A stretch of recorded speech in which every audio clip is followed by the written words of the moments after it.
नमस्कार विद्यार्थियों, इस वीडियो में आप बहुत ही आसान तरीके से यहाँ पर दी हुई समीकरण को हल करके x का मान ज्ञात करना सीखेंगे।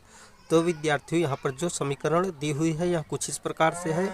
2x + 1/3 = 3x + 4/5। तो चलिए इसको हम हल कर लेते हैं। तो यहाँ पर हम लिख लेते हैं हल। सबसे पहले हम इस समीकरण को यहाँ पर लिख लेते हैं। 2x + 1/3 = 3x + 4/5।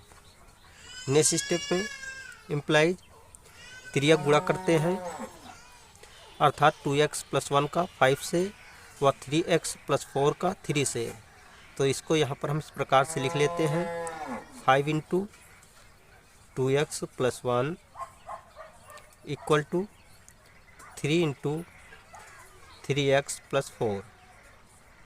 नेक्स्ट स्टेप में इम्प्लाइज अब हम 5 का जब 2x से मल्टीप्लाई करते हैं तो 10x प्राप्त होता है। तो यहाँ पर लिख लेते हैं 10x प्लस 5 का जब 1 से मल्टीप्लाई करते हैं तो 5 प्राप्त होता है, तो 5 लिख लेते हैं। इक्वल टू इसी तरह राइट साइड में 3 का जब 3x से मल्टीप्लाई करते हैं तो 9x प्राप्त होता है। तो यहाँ पर लिख लेते हैं 9x प्लस 3 का जब 4 से मल्टीप्लाई करते हैं तो 12 प्राप्त होता है। तो यहाँ पर लिख लेते हैं 12।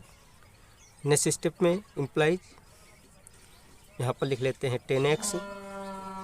अब इस 9x को लेफ्ट साइड में लाते हैं तो माइनस का 9x हो जाता है। तो यहाँ पर लिख लेते हैं माइनस का 9x इक्वल टू यहाँ पर 12 लिख लेते हैं। और इस प्लस के 5 को जब राइट साइड में ले जाते हैं तो ये माइनस का 5 हो जाता है। तो यहाँ पर लिख लेते हैं माइनस का 5, अर्थात सजातीय राशियों को सजातीय राशियों से जोड़ या घटा लेते हैं। तो नेक्स्ट स्टेप में इम्प्लाइज 10x से 9x माइनस करते हैं तो x प्राप्त होता है। तो यहाँ पर लिख लेते हैं x इक्वल टू 12 से जब 5 माइनस करते हैं तो 7 प्राप्त होता है। तो यहाँ पर लिख लेते हैं 7।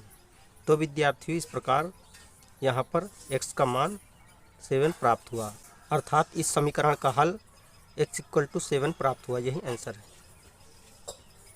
तो विद्यार्थियों, इस वीडियो में आपने बहुत ही आसान तरीके से यहाँ पर दी हुई समीकरण को हल करके x का मान ज्ञात करना सीख लिया है। अगर आपको हमारी वीडियो अच्छी लगी तो हमारी वीडियो को एक लाइक दीजिए तथा चैनल को सब्सक्राइब कीजिए और बेल आइकन को प्रेस कीजिए ताकि आने वाली ऐसी ही हर वीडियो का नोटिफिकेशन आपको मिलता रहे। जय हिंद।